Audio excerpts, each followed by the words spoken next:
Hi again. This is basically just my little snippet story that I told you I would leave from the last video. Um, so what it is I'm going to start telling stories. I'm kind of writing like a book, more like I guess it's not really like a book, it's more like I don't know. It is, but it is. Okay?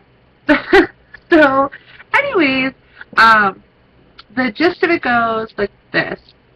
I'm a parent, made tons of mistakes, whatever. I'm still making mistakes. I have another 5 years before my oldest daughter turns 18. So, chronicle.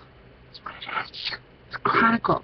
And, I found that a lot of things that other people can't believe work for me, and for my kids. And, number one rule in my life is that I am not your friend. I'm your mom. It's true. I'm not my friends with my kids. I don't have 13 and 10-year-old friends. I have a 13 and a 10-year-old kid. Or kids. However, with that said, I'm the one person for the rest of their life that they can trust. And I really believe that the doors swing both ways is important for both them and for myself. If they ask me a question, I want to be able to tell them the answer truthfully. And I know that they always talk to parents about, tell your kids about drugs and strangers and sex and whatever. Things that are supposed to be hard for us to talk about, right? Well, I think this generation of parents, I think we've done enough. I think we can tell our kids the truth. I mean, it's on TV. They're going to watch it on TV, on commercials, for God's sakes. They're going to see it in Disney cartoons, right? Isn't that the thing everyone's always complaining about? So, here's the thing. If we can sit around and let them watch things, listen to things that are going to tell them, we should tell them first, right? Now, with all that said, that's the jabber-jabber technical thing. But this is how it really works. Bear with me. Some of this is going to shock you. So, about 5 years ago, 6 years ago, I was in a relationship, a boyfriend-girlfriend relationship with a man. And he had known me and my daughters forever. And with that said, we decided not to see each other, but tried to be a co-unit for the kids, because he had a son that we had custody of. When we decided that wasn't going to work anymore, people are bitter. It happened. I mean, I didn't see it working for my children anymore, or for his child anymore. And when you're living with someone and not in a relationship with them, things can be very strange between the adults, and kids see that. Anyways, so I made the decision to not be in that situation anymore. So this boyfriend, he says, good luck raising your girls without me. Pretty sure I was raising them before him. So I was like, what are you talking about? And he's like, oh, you're going to be both parents to your kids? Here's the secret, folks. You don't need two parents. You need one parent who's doing everything to keep those kids safe, honest, educated, the general things, food and clothing, but you don't even need a parent. How many kids grow up with grandparents, a grandmother, an aunt, and still turn out amazing? It's about trust. It's about your children trusting you. Okay? That's the way it is. Now, with that very comment comes this for me. I made a mistake, even dating that man. And it wasn't bad to my kids. He was just a bad choice for me. And I think as parents, we forget that, as adults, we forget that we affect other people other than ourselves until it's too late. So, here's my story. I'm in the car. We live in North Carolina. I've met a nice guy. His name's William. Yay, William! And the girls are like, in the back seat, we're going to Walmart. Mom, it's my youngest daughter. Mom, yes? I'm driving, you know.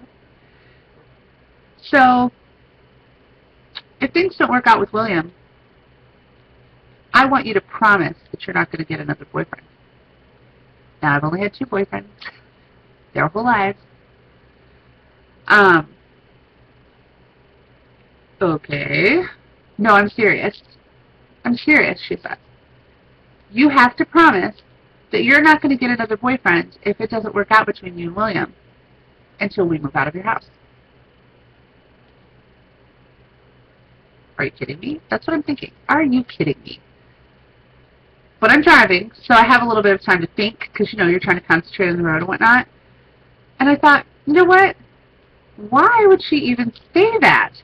You know why? Because the last one, the only one that they remember, you know, the only boyfriend, was terrible.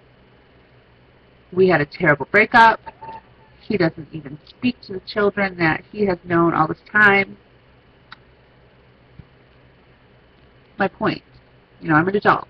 I deal with it in my mind, whatever. And I asked them if they're okay and stuff, but they obviously have reeling thoughts too. And, you know, they're like 6 and 8, 6 and 10. This was a few years ago. But you see my point. I mean, I did make that promise, by the way. I did promise my kids that if we ever split up, that I won't date again until they're gone. I think that's a reasonable expectation. I think that too many relationships, dating, those things are difficult because kids are confused. Even older kids. I think that it sends off bad signals, and I don't want my kids to think that I need someone, you know, bouncing back and forth for them to, I don't want them, they're girls, they're going to think like their mother, they're going to mimic their mother, and I don't want that for them. Now, what I do want them to mimic is, you know, to be self-sufficient and crafty and frugal, of all things. And they do. They mimic those things, and they don't have a problem with it at all. And I own this.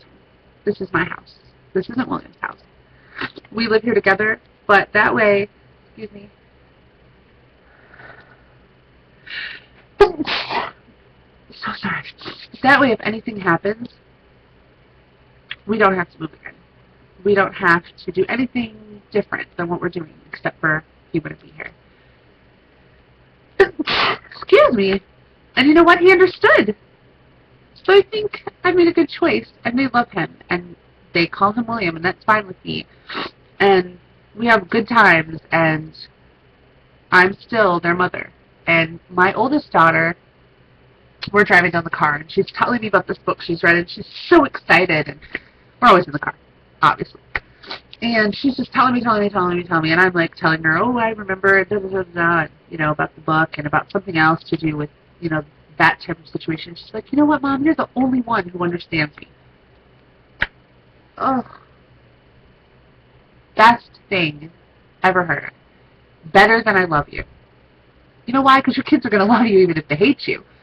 But how many kids get their parents to be not their friend, their mother, their father, and yet the only person in the whole world that gets them at 13. Now, I want to say for years, in 1 year, she may think I am the worst thing in the world, and I know that's going to happen, but the point is at 13, if she can still tell me that she thinks that I'm the one that gets her, awesome. I know there's going to be a boy someday that gets her. But for now, I feel like I'm doing a good job. So, keep you updated on that. But, so I was thinking maybe once a week, everybody, that I would tell you guys something of what's going on, you know? And whether it's an old story or a new story, those ones are, one is 3 years old and the other one is 2 months ago, you know? I'm going to go back. I'm going to go back to when I had my stepson. I'm going to go back to when I was being there for my brothers and sisters. And I want to show you the difference in how I tolerate and how you can tolerate and how... Lucy, please. Oh, Lord. Oh. Oh! Sorry. The cat was trying to stop. I just want you to remember that at a certain age, you can pretty much talk to your kids about anything. Actually, at any age. You just have to make it rated for them. So, if they're 5 and they ask what sex means, you G-rate it. I told my kids when they were 5 and 7, 5 and 4, something like that, when they asked what sex was and I about fell over dead, it's when two people sleep together naked. That was plenty. They were horrified. But they got it. And when they got a little older, they're like, okay, wait a minute. Is there more to that than just, yeah. And then in 5th grade, you know, the school tells them, so they already knew. And they're really descriptive in 5th grade.